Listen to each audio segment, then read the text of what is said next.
စနေသားသမီးများအတွက်ကျွန်တော်3လပိုင်းเนาะ match လာတရတာကကျွန်တော်တို့ဒီဖြစ်ပါတယ်အဲ့တော့အခုဒီကနေ့မိတ်လေးရစနေသားလေးရဒီလာထဲမှာဆိုလို့ရှိရင်เนาะဒီမှာငွေကြေးပြီးဆုံးကြွားခြင်းတွေစင်ပြေအောင်မြင်မှုတွေเนาะရရှိမှာဖြစ်တယ်လို့ရရှိပါနေမှာဖြစ်တယ်လို့เนาะအများစုကိုယ့်ရဲ့မိတ်ဆွေနိုင်ငံချင်းတွေနဲ့စူးစီးစီးလေးလုံးလေးနေထိုင်ရတတ်တဲ့ကံကြမ္မာတွေမျိုးရှိပါတယ်เนาะဒီကနေ့မိတ်ကတော့ဘဝရဲ့တည်ငြိမ်ခြင်းเนาะဘဝမှာဒါအောင်မြင်မှုစင်ပြေရရှိပြီးတော့ဘဝမှာ1000နာပေါ့เนาะစင်ပြေမှုရရှိပြီးတော့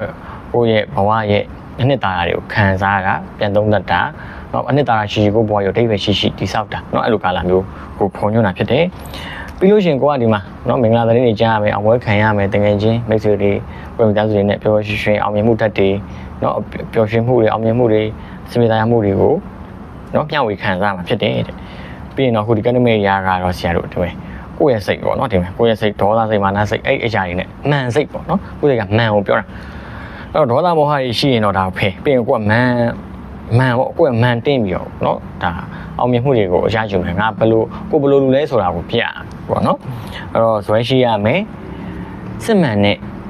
ဒါပြောရဆိုတစ္ဆာတောင်းတင်မှုရှိရမယ်အဲ့လိုဆိုပိုကောင်းတယ်ပြီးရင်ကိုရဲ့ဆန္ဒမီးဟုံးတောက်ကိုရဲ့လှုပ်ချင်ကိုရဲ့လှုပ်ဆောင်ကိုင်းခြင်းလှုပ်ချင်ကိုင်းခြင်းနဲ့စိတ်တွေဆောင်းဝဲခြင်းနဲ့စိတ်ကြိုးစားခြင်းနဲ့စိတ်တွေဟုံးတောက်เนาะမယမနာပဲကြိုးစားခြင်းတွေပေါက်နေရမယ်ဟောဒီတိုင်းမှာဆိုပြောမယ်ဆိုခွန်အားတွေလည်းရလာမယ်အောင်မြင်မှုတွေလည်းရမယ်အဲ့တော့ကိုကဒီအောင်မြင်မှုရရှိတော့ကြာအဲ့အောင်မြင်မှုကတစ်ဆင့်ပို့ပြီးခွန်အားရရှာမယ်ရှေ့ဆက်ယုံကြည်မှုတွေတိုးဝလာမယ်ဆိုတဲ့လာတော့လာဖြစ်ပါတယ်เนาะအဲ့တော့ comment မှာ